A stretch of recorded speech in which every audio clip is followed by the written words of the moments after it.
The holidays. They're supposed to be all about magic and joy, right? But for those of us with kids, they can sometimes feel more like a high pressure cooker for some of the biggest, most public meltdowns of the year. So today, we're going to walk through a really simple but powerful playbook to turn those moments of total chaos into some pretty amazing opportunities for connection. Okay, picture this because I am willing to bet we have all been here. The whole family's gathered around, wrapping paper is flying everywhere. Your child opens that one special gift, the one you were so excited for them to have, and then their face just crumbles. It's not the right one. The tears start, maybe a full on wail, and suddenly every single eye in the room is on you. So, now what? That's the exact moment we're tackling today. Yeah? Let's just sit with that awkward moment for a second. Your own feelings are probably spiking, right? You're embarrassed, frustrated, maybe even a little angry that all your relatives are watching. It feels like a giant flashing parenting fail sign is hanging over your head. But what if? What if we've been looking at this whole thing completely backwards? Here is the absolute key to everything. We have to reframe the entire event. Our first instinct is to see this behavior as just pure defiance or them being ungrateful. But really, this isn't a discipline problem at all. It's a communication problem. The behavior isn't the issue. It's just the signal of the real issue. And that brings us to this really fundamental shift in how we see things. Every bit of that challenging behavior, the screaming, the crying, the throwing, it's your child trying to communicate something that they literally don't have the words or the skills to say. They aren't giving you a hard time, they're having a hard time. This quote from Dr. Stuart Ablon is, for me, the core of it all. Kids do well if they can. Think about that. Kids want to be good. They want to be happy. They want to meet our expectations. So when they don't, it's not because they won't, it's because they can't. Something's getting in their way. Maybe an unmet need, or more likely, a skill they just haven't developed yet.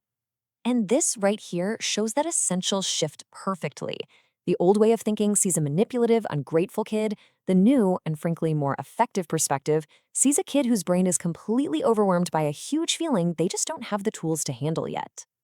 To us, it's just a toy. But for a child, a broken crayon can feel just as catastrophic as a lost pet. They don't have the life experience or the brain development to put disappointments into neat little categories. Their brain is just reacting exactly as it's wired to at this age.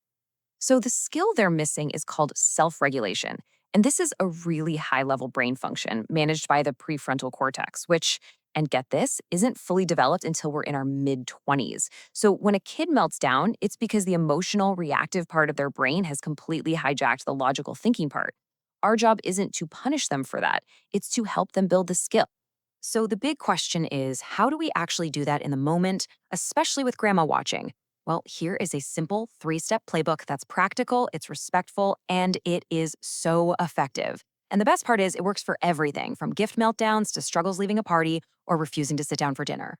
Okay, here it is. It's so simple. Step 1, empathize. You have to connect with their feeling first. Step 2, state the boundary. This is where you hold the line on the behavior, not the feeling. And then step 3, invite collaboration.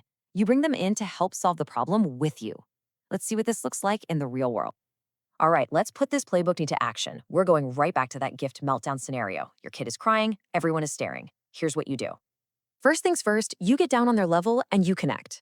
You're not saying the reaction is okay. You're just validating the feeling underneath it. You're basically saying, I see you and I get it.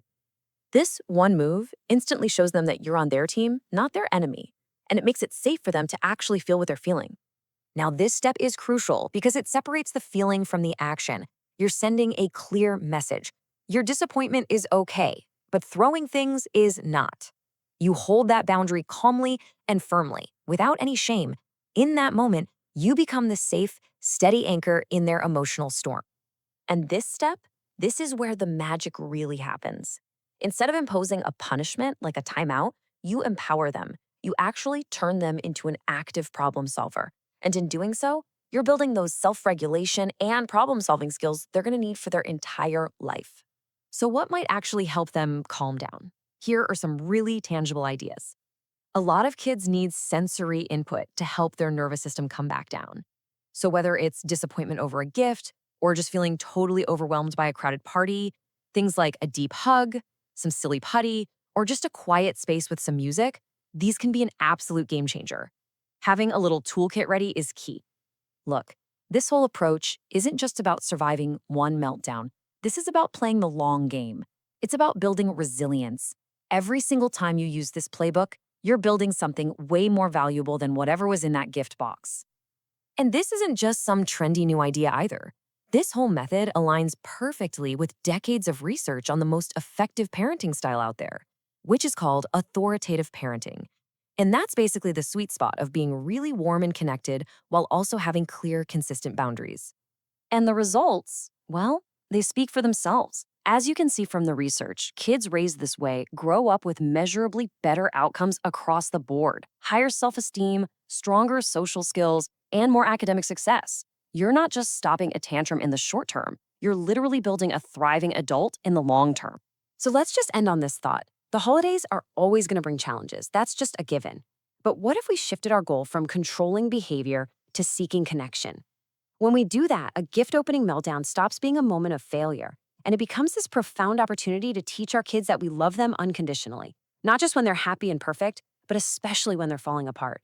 And really, that is the greatest gift we could ever give them.